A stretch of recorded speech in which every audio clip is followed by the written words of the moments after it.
இந்த நல்லோர் சங்கம் நிகழ்ச்சியிலே இன்றைக்கு வரவேற்புரை வழங்கிய திரு பிரகலாதன்ஜி அவர்களுக்கும் இந்த இயக்கத்தை மிக சிறப்பாக நடத்தி கொண்டிருக்கும் எனக்கு அவருக்கு நேரடியா நிறைய முறை நன்றி சொன்னாலும் கூட எல்லாரும் முன்பாகவும் ஒரு முறை 2026 தேர்தலுக்கு முன்பாக பாரதிய ஜனதா கட்சிக்காக பிஜேபி காரன் கூட போகாத வீடுகளுக்கும் தெருகளுக்கும் போய் பிரச்சாரம் பண்ணது மோடிக்காக தெரு தெருவா இந்த மோடி ஆர்மி பல இடங்கள்ல எந்த விதமான எதிர்பார்ப்பும் இல்லாம ஒரு டீ காஃபி கூட வாங்கி கேட்க மாட்டாங்க. ஆனா தெரு தெருவாக மோடி அவர்கள் நல்லாட்சியை மக்களுக்கு கொண்டு போய் சேர்த்தது.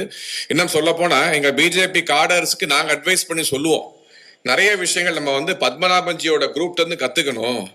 செல்ஃப்லெஸ் சர்வீஸ் இந்த நாட்டுக்கு செயல்படுகின்ற நம் தலைவர் பிரதமருக்காக ஒரு செல்ஃப்லெஸ் சர்வீஸ் பண்ணக்கூடிய நபர்கள் அவர்கள் தான் இன்னைக்கு நல்லோர் சங்கமா இங்க வந்திருக்கீங்க. அவங்க எல்லாருக்கும் எனது வணக்கங்கள், நன்றிகள், பாராட்டுகள் தெரிவித்துக் கொண்டு எனக்கு முன்பாக உரையாற்றிய மரியாதைக்குரிய திரு பாலகௌதமன்ஜி ஆன்மீகத்தை பத்தி மிக அழகாக, குறிப்பாக இன்னைக்கு தமிழகத்துல ஆன்மீகத்தை பத்தி பேசுறதுக்கான அவசியம் ரொம்ப அதிகமா இருக்கு.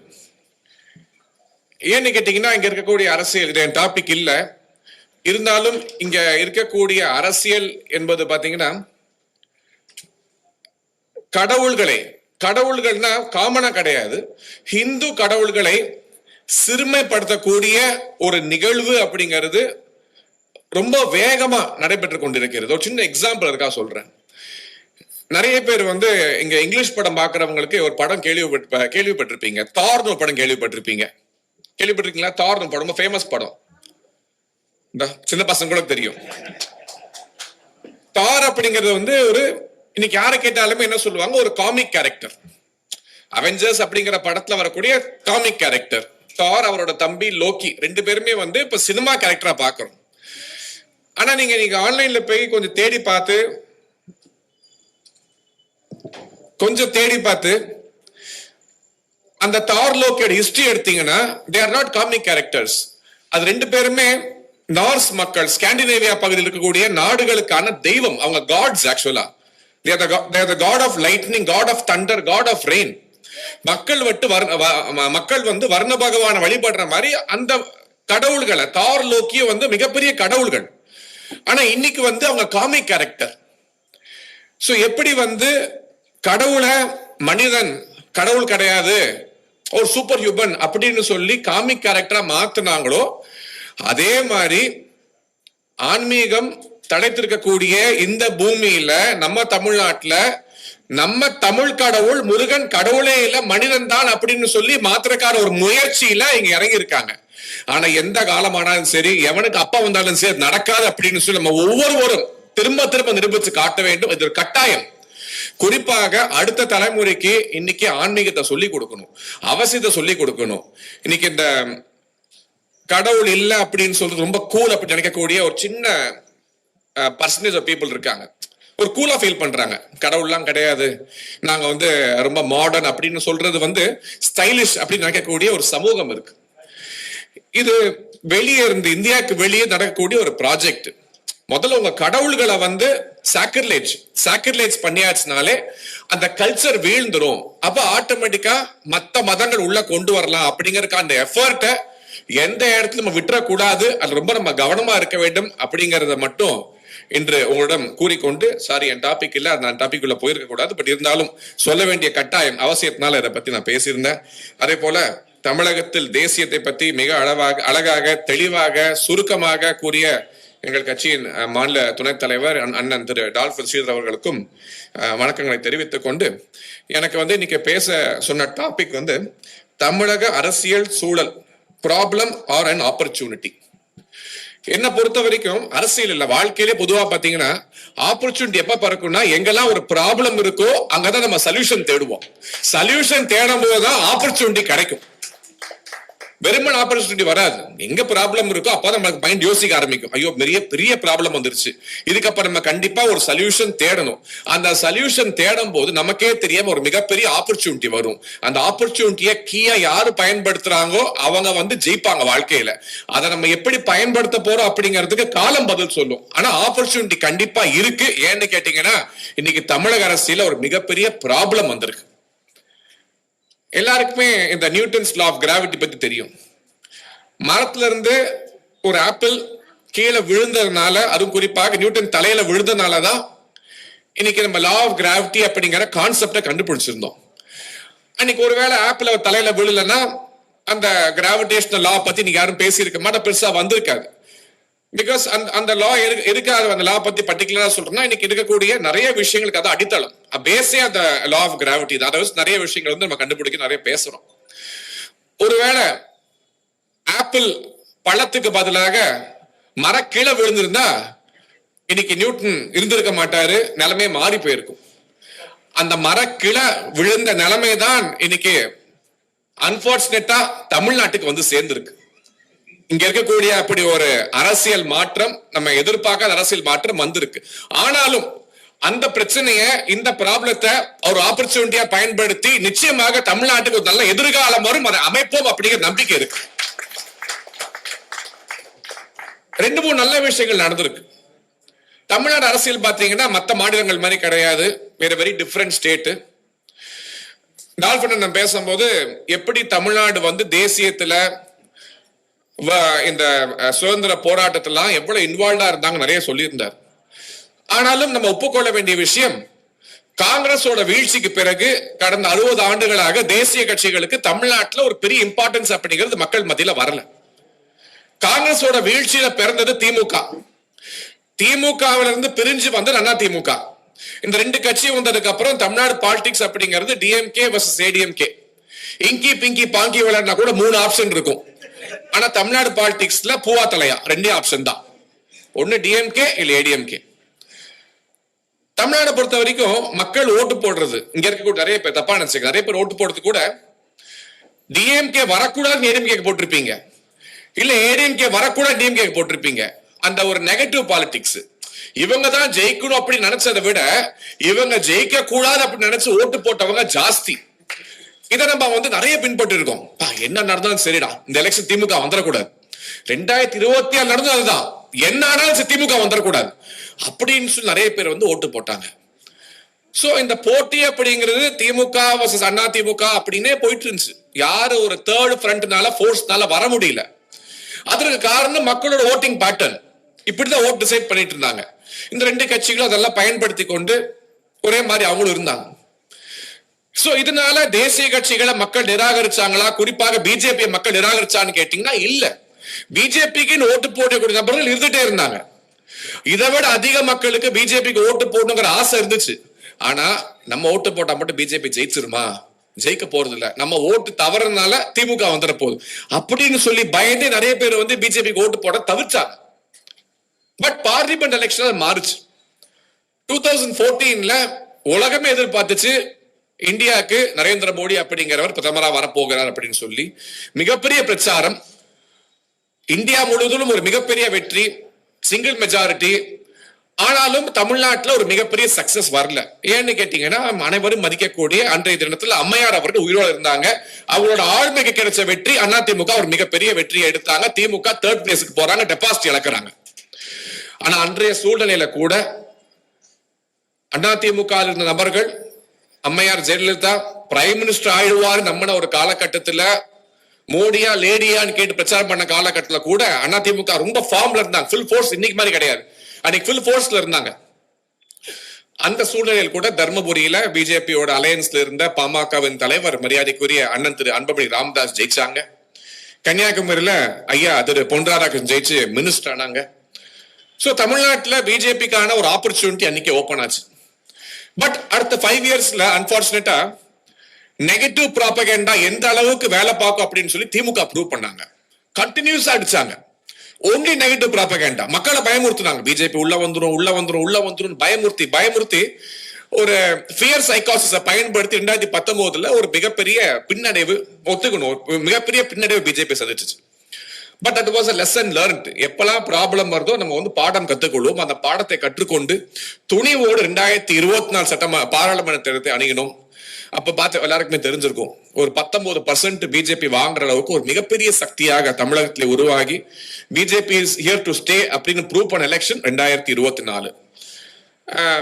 ரொம்ப நல்ல ஒரு எஃபர்ட், எல்லாருமே ஒர்க் பண்ணாங்க, மக்கள் வாக்களித்தார்கள், மிகப்பெரிய எண்ணிக்கையில வந்து ஆதரவு வந்துச்சு. சென்னையெல்லாம் பாத்தீங்கன்னா எல்லா இடங்களிலுமே பிஜேபி செகண்ட் பிளேஸ் பிடிக்காம அளவுக்கு ஒரு பெரிய ஃபோர்ஸா, பெரிய சக்தியா பிஜேபி மாறக்கூடிய ஒரு சூழ்நிலை. பட் அதையும் தக்க வைக்க முடியாம போயிருச்சு. அது வந்து வருத்தமான விஷயம். எப்போதுமே நம்மளோட தோல்விகளை ஒற்றுக்கொண்டால்தான் ஒப்புக்கொள்ளும் பொழுதுதான் நம்ம வந்து அதுக்கான சொல்யூஷன் தேட ஆரம்பிப்போம். இல்ல நான் தோக்கலன்னு சொல்லிட்டே இருந்தா நம்ம ஜெயிக்கவே முடியாது. நம்ம எப்ப தோக்குறோமோ அப்ப நம்ம தோத்துட்டோம் அப்படின்னு சொல்லும் போதுதான் ஜெயிக்கிறதுக்கான வழியை தேடுவோம். இன்னைக்கு ஜெயிக்கிறதுக்கான வழியை பிஜேபி பார்க்க ஆரம்பிச்சுட்டாங்க தமிழ்நாட்டில். ஹவு டு வின், இது ஏன்னு கேட்டீங்கன்னா, எதுனால இந்த ஆப்பர்ச்சுனிட்டி வருதுன்னு பிஜேபி நம்புறோம்னா, 2005 தேமுதிக கட்சியை திரு விஜயகாந்த் அவர்கள், புரட்சி கலைஞர் விஜயகாந்த் அவர்கள் ஆரம்பிச்சிருந்தாலும் கூட ஒரு மிகப்பெரிய தேர்தல் வெற்றி அவர்களால பெற முடியவில்லை. அன்னைக்கும் திமுக அதிமுக தான் இருந்துச்சு. பட் 2011 யாரு சிஎம் ஆக முடியும் அப்படின்னு நிர்ணயிக்கக்கூடிய இடத்துக்கு வந்தார். 2016 மக்கள் நல கூட்டணி ஆரம்பிக்கிறாரு. அன்புமணி ராமதாஸ் தனியா கட்சி ஆரம்பிச்சு மாற்றம் முன்னேற்றம் அன்புமணி கேம்பெயின் பண்றாங்க, எதெல்லாம் பண்ணி பாக்குறாங்க. அப்பயும் திமுக அதிமுக அப்படின்னு அரசு களம் இருந்துச்சு, மாறவே இல்லை. So almost 50 years இப்படியே டிராவல் பண்ண மக்கள் ஃபர்ஸ்ட் டைம் 2026 தான் யாரு ஜெயிச்சாலும் தோத்தாலும் பரவாயில்ல, ஏன் ஓட்டு யாருக்கு அப்படின்னு சொல்லி முடிவு பண்ணி 34% மக்கள் தாவேகா வெற்றி பெற வேண்டும், விஜய் வெற்றி பெற வேண்டும், தாவேகாலாம் கிடையாது, விஜய் ஜெயிக்கணும் அப்படின்னு சொல்லி வாக்களிக்கிறாங்க. So this is the opportunity. So முதல் முறையாக மக்கள் இந்த கட்சி வந்துடக்கூடாது, அந்த கட்சி வந்துடக்கூடாது வாக்களிக்காம எனக்கு வேண்டியவங்க ஜெயிக்கணும், நான் ஆசைப்படுறவங்க ஜெயிக்கணும் அப்படின்னு சொல்லி விஜய்க்கு வாக்களிச்சு விஜய் வந்து சிஎம் ஆக்கிட்டாங்க. அது நல்லதா கேட்டுதான் அப்புறம் பேசுவோம். ஆனா விஜய் வந்து சிஎம் ஆக்கிடுறாங்க. இப்ப வந்து விஜய் ஜெயிப்பார்னு யாராவது வந்து எலெக்ஷன் மாதிரி யோசிச்சாங்களா? வெளியே விட்டுருங்க, விஜய் யோசிச்சிருக்க மாட்டார். இன்னும் சொல்ல போனா மே மாசம் யூரோப் டூர் பிளான் பண்ணிட்டு இருந்திருக்காரு. அவர் டூர் பிளான் பண்ணிட்டு இருந்த காலத்துல நிறைய பேர் டிவி பார்த்திருப்பீங்க, அவங்க இந்த எலெக்ஷன் ஃபார்ம் வந்து கொடுத்தாங்க கட்சியில வந்து விருப்பமனு, சரியான கூட்டம் வாங்குறதுக்கு. ஆனா வாங்கின ஃபார்ம் யாருமே திருப்பி கொடுக்கல. கடைசியில ஆள் பிடிக்கிற மாதிரி தான் ஒவ்வொரு தொகுதிக்கும் ஆளை பிடிச்சு, ஒரு சின்ன எக்ஸாம்பிள், நம்ம டி நகர்ல இருக்கோம், டி நகருக்கும் பாண்டிச்சேரியில் இருக்க புஷி ஆனதுக்கு என்ன சம்பந்தம்? ஆளை பிடிச்சு கொண்டு நிறுத்தினாங்க, அப்படிதான் போட்டாங்க. ஆளை நிறுத்த ஆள் கிடையாது, நிக்க ஆள் கிடையாது தாவேகால. ஏன்னா அவங்களுக்கே கான்பிடன்ஸ் கிடையாது. சோ அப்படிப்பட்ட சூழ்நிலையில டெபாசிட் வாங்கினா போதும்னு நின்னவங்க தான் ஜாஸ்தி. இன்னும் சொல்ல போனா மற்ற அரசியல் கட்சிகள், இன்று எதிர்கட்சி தலைவராக இருக்கக்கூடிய மரியாதைக்குரிய முன்னாள் முதலமைச்சர் மு க ஸ்டாலின் ஆரம்பிச்சு அண்ணன் எடப்பாடி பழனிசாமி வரைக்கும், எங்கள் கட்சியின் தலைவர் வரைக்கும் தெரு அலைஞ்சாங்க, ரோடு அலைஞ்சாங்க, வீடு வீடா போனாங்க. நான் வேட்பாளர் இருந்திருக்கேன், அந்த கஷ்டம் எனக்கு தெரியும். ஆனா மொத்தமா 4 நாள் பிரச்சாரம் பண்ணி கேண்டிடேட்ஸ் யாருன்னே கூட மக்களுக்கு தெரியாம 2 வருஷம் கட்சி நடத்தி ஒரு பார்ட்டினால ஆட்சிக்கு வர முடியும் மக்கள் நினைத்தால் அப்படி நிரூபிச்சது இந்த எலெக்ஷன் 2026. சோ இது ஆப்பர்ச்சுனிட்டி. சோ மக்கள்னால, மக்களோட ஓட்டு எதையும் மாற்ற முடியும். இங்க திராவிட கட்சிகள் மட்டும்தான் ஆள முடியும் அப்படிங்கறத மாற்றி எழுத்து, இங்க பணத்துக்கு வேல்யூ இல்ல, ஜாதிக்கு வேல்யூ இல்ல, மக்கள் சக்தி மட்டும்தான் முக்கியம் அப்படிங்கறத ப்ரூவ் பண்ண எலெக்ஷன் 2026. சோ அது ஆப்பர்ச்சுனிட்டி தான். அதனால இந்த ப்ராப்ளத்துல வந்த ஒரு நல்ல ஆப்பர்ச்சுனிட்டி இது. சரி, ஆப்பர்ச்சுனிட்டி சொல்றீங்க, தாவேகாக்கு வந்துருச்சு, உங்களுக்கு எப்படி பலமாக இருக்கும்? இன்னைக்கு விஜய் முதல்வர் ஆயிட்டார். விஜய் எப்படி முதல்வர் ஆனாரு? சினிமா படத்துல இத்தனை வருஷம் நடிச்சு அவருக்கு வந்த கரிஸ்மாவின் காரணமாக இன்னைக்கு முதல்வர் ஆயிட்டார். முதல்வர் ஆற வரைக்கும் கரிஸ்மா ஓகே, பட் அந்த கரிஸ்மா மீண்டும் வெற்றி பெற முடியுமா, அவரை வெற்றி பெற வைக்க முடியுமா அப்படின்னு கேட்டீங்கன்னா, ஒரு நடிகர் விஜய் அவர்கள் தலைவர் விஜயாக மாறும்போது தான் அந்த வெற்றி சாத்தியமாகும். ஃபர்ஸ்ட் எலெக்ஷன் நடிகர் ஓட்டு போட்டாங்க, ஆனா அடுத்த எலெக்ஷன் மக்கள் தலைவரை தேடுவாங்க. அந்த தலைவராக விஜய்க்கு இருக்க முடியுமா இருக்க முடியாதா அப்படிங்கிற கேள்விக்கு இன்னைக்கு வரைக்கும் கடந்த 3 மாசத்துல உள்ள பதில் இல்லை அப்படிங்கறது ஆன்சர். ஏன்னா இன்னைக்கு வரைக்கும் அவரால் எதையும் ப்ரூவ் பண்ண முடியல. ஒரு சிம்பிளான விஷயத்துல கூட ஒரு ஸ்டாண்ட் எடுக்கிறதுக்கு தைரியம் இல்லாம, இன்னும் பச்சையா சொல்லணும்னா ஸ்பைன் இல்லாத லீடராக. ஏன்னா ஒரு தலைவருக்கு மோடி மாதிரி ஸ்பைன் முக்கியம். இந்த 56 inches சொல்றாங்கல்ல, தைரியமா நிக்கிறதுக்கான தெம்பும் திராணியும் முக்கியம். கூட்டணியில் இருக்கிற காங்கிரஸ் கட்சியிட்ட கூட பேசி தமிழகத்துக்கு 15 இயர்ஸ் சண்டை போட்டு கர்நாடகாவில் அவங்களோட பூர்வீகம் இருந்தாலும் கூட தமிழகத்துக்காக உயிரை கொடுத்து ஆர்டர் வாங்கினது அம்மையார் ஜெயலலிதா அவர்கள். அவங்க வாங்கின ஆர்டரை கூட இன்னைக்கு காவிரி மேனேஜ்மெண்ட் போர்டு வந்து ஸ்ட்ராங்கா சொல்லியிருந்தாலும் கூட ஆட்சி பலனுக்காக சுகத்துக்காக இன்னைக்கு தண்ணியை வந்து தமிழ்நாட்டுக்கு கொண்டு வர முடியாத தலைவராக தான் விஜய் அவர்கள் இருந்து கொண்டு வருகிறார். அப்ப அவர் தலைவரே கிடையாது. எவன் ஒருத்தர் அவர்களுக்கு நம்பி வாக்களித்த மக்களோட நம்பிக்கையை காப்பாற்ற முடியலையோ இஸ் நாட் அ லீடர். அங்க விஜய் அவர்கள் ஏற்கனவே ஃபெயில் ஆக ஆரம்பிச்சிட்டார். ஏன்னா மிகப்பெரிய பிரச்சனை தண்ணி தான் அடுத்த உலகத்திற்கு கூடிய மிகப்பெரிய பிரச்சனை. அடுத்த ஒரு வார்னு சொல்லி வந்தா அது லேண்டுக்கு வராது, கோல்டுக்கு வராது, தண்ணிக்கு தான் வரப்போகுது. சோ அந்த தண்ணியை வந்து கொண்டு வர முடியல இவரால. சோ அந்த ஃபர்ஸ்ட் பேட்லயே அவர் லூஸ் பண்ணிட்டார். நான் கூட நேற்று ஒரு பேட்டியில சொன்னேன், விஜய் அவர்களே நீங்க தமிழ்நாட்டுக்கு தண்ணி கொண்டு வரதுக்கு போய் பேச்சுவார்த்தை நடத்துறதுக்கு உங்களுக்கு ரெட் கார்பெட்டும் ட்ரோன் ஷாட் வேணும், நானே ஸ்பான்சர் பண்றேன். ரெட் கார்பெட் கொடுத்துறேன், ட்ரோன் ஷாட் கொடுத்துறேன், நீங்க என்ன கோட் வேணா போடுங்க, என்ன காடி வேணா போடுங்க, தயவு செஞ்சு இந்த விவசாயிகளுக்கு தண்ணியை கொண்டு வந்து சேருங்க அப்படின்னு அவருக்கு கோரிக்கை கூட வைத்திருந்தேன். ஆனா எதுக்கும் நம்ம செய்ய மாட்டோம். அவருக்கு ஒரு கான்பிடன்ஸ், 4 நாள் பிரச்சாரம் போனாலே ஓட்டு போடுற மக்கள் எல்லாம் கேள்வி கேட்க போறாங்க அப்படின்னு சொல்லி மக்கள் இலக்காரமா நினைக்க ஆரம்பிச்சிட்டாரு. ட்ரோன் ஷாட் எடுத்தா போதும், 4 ரீல்ஸ் போட்டாச்சுன்னா மக்கள் சொல்லுவாங்க பார்க்க சூப்பரா இருக்காரு, அவருக்கு இருக்கியா போதுயா அப்படின்னு எப்பயும் சொல்லுவாங்க, நம்புறாங்க. ஆனா மக்கள் அப்படி கிடையாது. மக்கள் திமுக மீது உள்ள கோபத்துல வெறுப்புலதான் நீங்க தாவேக ஓட்டு போட்டாங்களே தவிர நீங்க வந்து ஆட்சிக்கு வந்ததுக்கு அப்புறம் நல்லது செய்வீங்க, நீங்க தூய சக்தியா இருப்பீங்கன்னு நினைச்சு போட்டாங்க. ஆனா இன்னைக்கு வந்து விஜய் அவர்கள் பேர சக்தியாக மாறி யார் யாரெல்லாம் ரிஜெக்டடா இருக்காங்களோ நாளைக்கு ஜெயிலுக்கு போறதுக்கு தகுதியுள்ள அத்தனை பேரையும் கூட சேர்த்துக்கிட்டார். நாளைக்கால ஜெயிலுக்கு போயிடலாம் அப்படிப்பட்ட நபர்கள் எல்லாத்தையும் இன்னைக்கு கூட சேர்த்துதான் தாவேக இயங்கி கொண்டிருக்கிறது. சோ ஒரு பேர சக்தியாக மாறி ஒரு நெகட்டிவ் பாலிட்டிக்கல் ட்ரெண்ட்ல விஜய் அவர்கள் பயணிக்க ஆரம்பித்து விட்டார். இதை மக்கள் ஏற்றுக்கொள்ள மாட்டார்கள். மக்கள் முட்டாள் கிடையாது, எல்லாத்தையும் பாக்குறாங்க, எல்லாத்தையும் பார்த்துட்டே இருக்காங்க.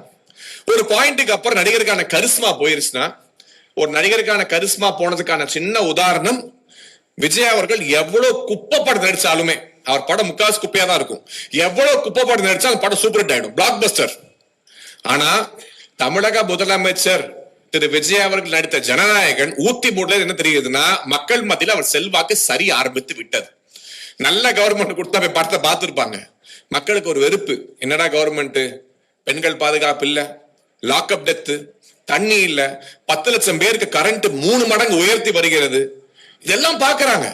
வெறுப்பு வர ஆரம்பிச்சிருச்சு. ஐயோ நம்மளுக்கு கிடைச்ச ஆப்பர்ச்சுனிட்டியே தப்பான ஆளுக்கு வழங்கி தப்பு பண்ணிட்டோமோ அப்படிங்கிற நியூட்டன் தலையில விழுந்த ஆப்பிள் விழும்போது பிறந்த ஞானம் போல மக்களுக்கு ஏற்கனவே பிறக்க ஆரம்பித்து விட்டது. இந்த ஞானம் தான் பிஜேபிக்கான தமிழ்நாட்டில் உள்ள ஆப்பர்ச்சுனிட்டி. இந்த ஆப்பர்ச்சுனிட்டியை பிஜேபி எப்படி பயன்படுத்துறாங்க அப்படிங்கிறது பிஜேபியோட வெற்றியை நிச்சயம் நிர்ணயம் பண்ண போகிறது. ஏன்னா இப்ப தெளிவா புரியுது, மக்கள் நினைத்தால் எந்த கட்சியா இருந்தாலும் தூக்கி வீட்டுல உட்கார வைக்க முடியும் அப்படிங்கறத இந்த எலெக்ஷன் ப்ரூவ் பண்ணிருச்சு.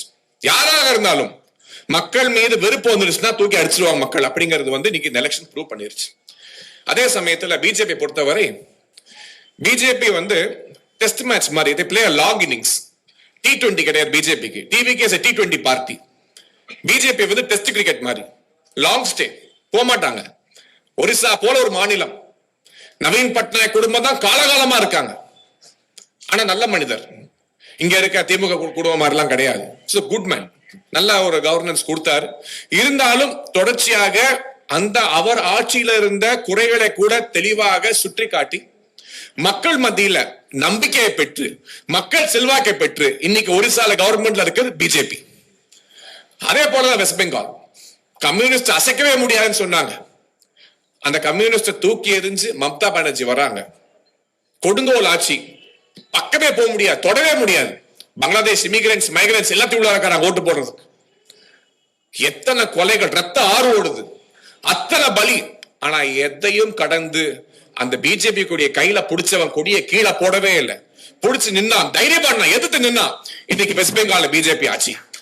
இந்த ஒரிசா வெஸ்ட் பெங்கால்லாம் கிளாசிக் எக்ஸாம்பிள்ஸ். அதேதான் கேரளா நடக்குது. நான் ஒரு 5 days முன்னாடி ஒருத்தர் சொன்னேன், 2029 சவுத் இந்தியால கர்நாடகாவை விட, ஆந்திராவை விட, தெலுங்கானாவை விட, கேரளா விட தமிழ்நாட்டுல பிஜேபி அதிக இடத்துல வெற்றி பெறும்னு சொன்னேன். இது வெறும் வாய் பேச்சு கிடையாது, நடக்க போகுது, சாத்தியமாக போகிறது. எப்போதும் இருப்பதை விட இன்னைக்கு இந்திய நாட்டுல பிஜேபி அப்படிங்கிற கவர்மெண்ட் அவசியம் தேவைப்படுகிறது. இப்ப நடக்குதே protest, it is not a gen z protest. இங்க இருக்க ஜென்சியோட பாப்புலேஷன் பாத்தீங்கன்னா, இந்தியாவோட ஜென்சி பாப்புலேஷன், அதாவது 18 இருந்து 30-32 வயசுக்குள்ள இருக்கக்கூடிய பாப்புலேஷன் 34 கோடி பேர். 34 கோடி. ஆனா இந்த பேப்பர் லீக்ஸ் அப்படின்னு சொல்லி நடந்த ஆர்ப்பாட்டத்தில் கலந்து கொண்ட நபர்களோட மொத்த எண்ணிக்கை நாட் மோர் தென் 40,000 இந்தியா முழுக்க. சென்னையில பாத்தீங்கன்னா ஒரு 200 பேரு, பெங்களூர்ல ஒரு 500 பேரு, பாம்பேல ஒரு 1000 பேரு, டெல்லியில ஒரு 20,000 பேர்.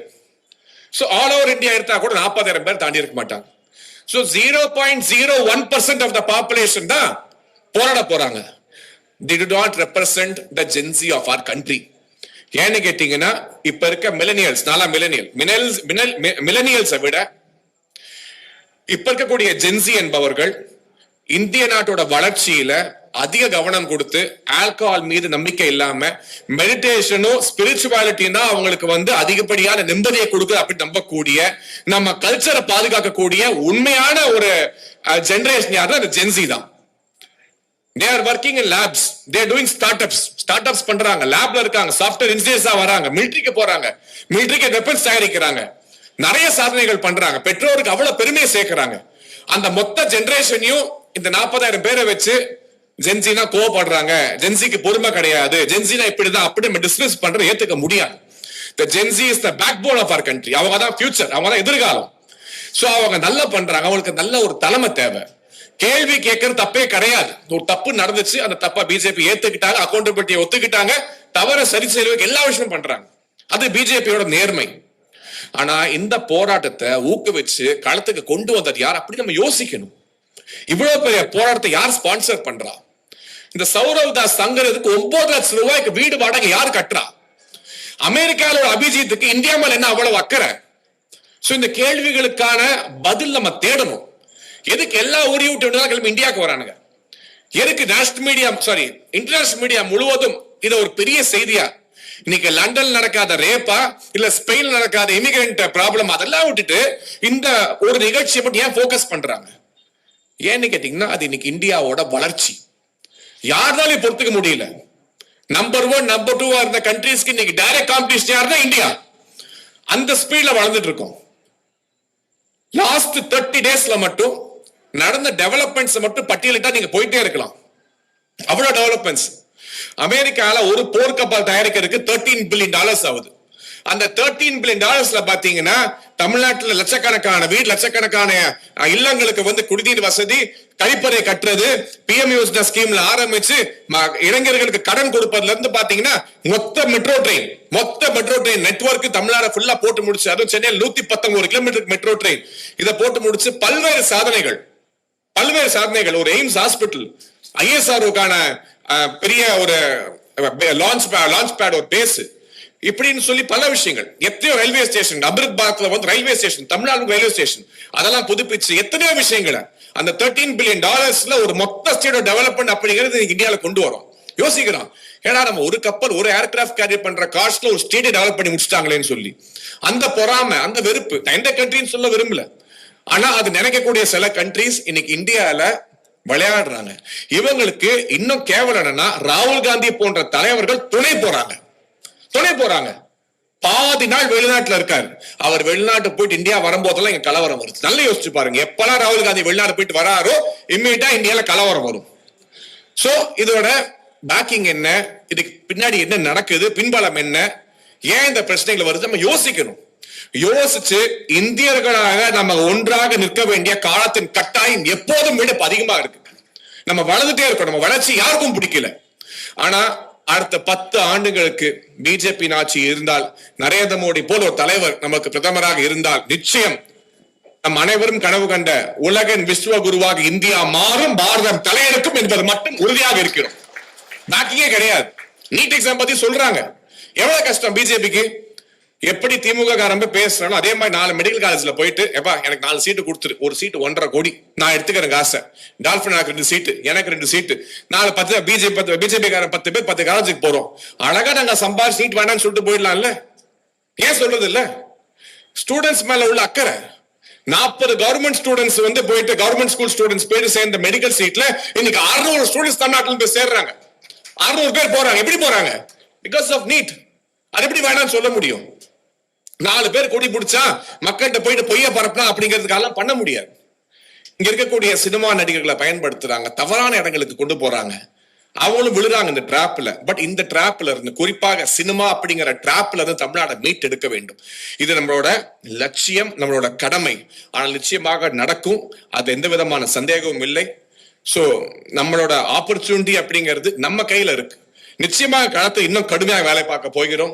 மத்திய அரசாங்கத்தின் சாதனைகள், மோடியின் சாதனைகள், நம்ம இருக்கக்கூடிய ப்ராப்ளம்ஸ், அந்த ப்ராப்ளத்துல வரக்கூடிய ஆப்பர்ச்சுனிட்டி எல்லாத்தையும் மக்கள் சொல்ல போறோம். No compromise. அதே போல இந்த தாவேக அரசாங்கத்தின் பிரச்சனைகள், மக்கள் சந்திக்கக்கூடிய விஷயங்கள், யாரு வேணா எங்க வேணா நின்று போட்டி போட்டு ஜெயிக்கலாம் அப்படிங்கிற இடத்தை மாத்தணும். மறுபடியும் சொல்றேன், புசியானதுக்கும் டி நகருக்கு என்ன சம்பந்தம்? இப்படிப்பட்ட வெற்றி என்பது மக்களுக்கு எந்த விதத்திலும் நன்மையை சேர்க்காது. கிளாமர் பாலிடிக்ஸை தாண்டி மக்கள் சிந்திச்சு வாக்களிக்க வேண்டிய கட்டாயம் இருக்கு. அப்படி வரும்பொழுது தமிழகம் உண்மையிலே வெற்றி பாதையில் சென்று இந்தியாவில் முதல் மாநிலமாக மாற்றி காட்டுவோம் அப்படிங்கிற உறுதியோடு, நம்பிக்கையோடு அனைவருக்கும் நன்றி கூறி விடைபெறுகிறேன். நன்றி, வணக்கம், ஜெய்ஹிந்த்.